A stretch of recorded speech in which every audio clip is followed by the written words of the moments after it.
জুলাই আগস্টে ছাত্র ও জনতার আন্দোলন, তারুণ্যের জয়। সকালে আদমজী ক্যান্টনমেন্ট কলেজে তাই আয়োজন করা হয় তারুণ্যের উৎসব।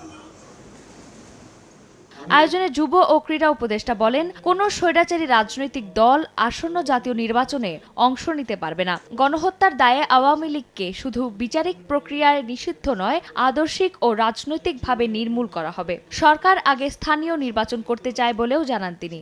ফ্যাসিবাদীদের কিংবা আওয়ামী লীগের বাংলাদেশে নির্বাচন করার প্রশ্নটাই এখন অবান্তর। আমরা দেখেছি যে শুধু নিষিদ্ধ করেই একটি এরকম সংগঠনকে তার রাজনৈতিক কার্যক্রম পুরোপুরি বন্ধ করা যায় না।